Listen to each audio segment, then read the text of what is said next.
First of all, just give us a broad overview on how you viewed that. Yeah, of course. We took the unusual step of releasing the audio from this situation not long after it happened. We wanted to show everybody what was very quickly apparent to us was a pretty significant human error, loss of concentration. And of course, we're all disappointed that the VAR system didn't step in to rectify a clear error that we'd seen on the field with the disallowing of the goal. And nobody's more disappointed than the officials themselves. They take pride in their work. They want to be a positive influence on the game. And of course, in this situation, that wasn't the case. Of course, without VAR, that disallowed goal would still have been a disallowed goal, but VAR exists to step in when we make a wrong decision on the field. So, of course, we're disappointed. And our job then was to try to find out what happened and what we could do to prevent that sort of thing happening in the future. Check complete. They feel a little bit vague in light of what's happened. Are you happy with those words, or do you want more substantial sort of comments on it?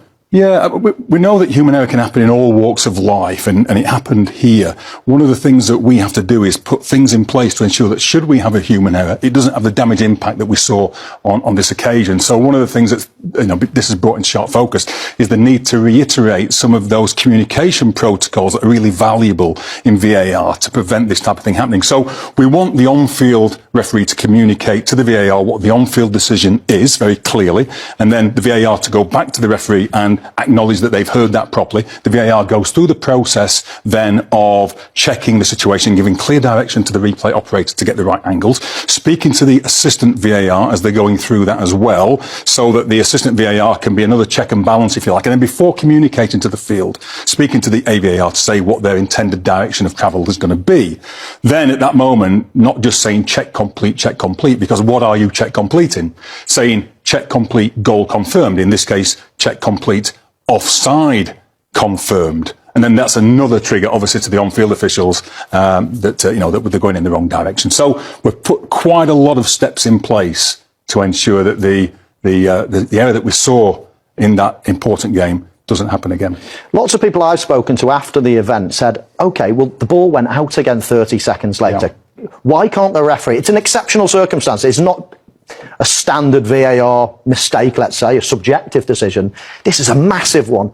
Why can't the referee just say, let's stop the game and let's go back 30 seconds? Yeah, I heard quite a few people ask that question. I understand why people would ask that question. And actually, the VAR and the AVAR asked themselves that question too. When the penny dropped as to what had happened, I think 20 seconds had passed. And at that point, they considered whether or not they could intervene to stop the game, but they recognise that the laws of the game as set by FIFA and the International FA Board doesn't allow that. There's obviously a process in place that sits in the laws of the game about how we use VAR to make sure it's delivered consistently throughout every league in the world, and it doesn't allow you to go back in those circumstances, and as such they decided not to intervene. But I understand why that question was asked, and I know that the International FA Board in fact, before this situation happened, I knew they were going to do a full review of the laws of the game relating to the use of VAR. It's been in place for 7 years now. When it was written, there'd never been a game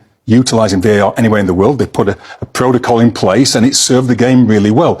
But now we've got lived experience of situations like we saw this week, then, we can feed into that as well. And the IFAB will look at whether or not there's a need to tweak some of it. And I'm sure that they'll be looking at this aspect of how VAR is used as well. Was the referee aware of all this that was happening around him as the game was going on? No, it wasn't. I know people talked about, the expression on his face, giving a telltale sign that he knew, but he didn't know at all till the end of the game. I think it's better if you don't know. You want to stay focused in the moment. You don't want this in your mind when you're trying to make decisions throughout the rest of the game. So I think it's better that he doesn't know, and in this case, he certainly didn't, and nor did any of the other on-field officials.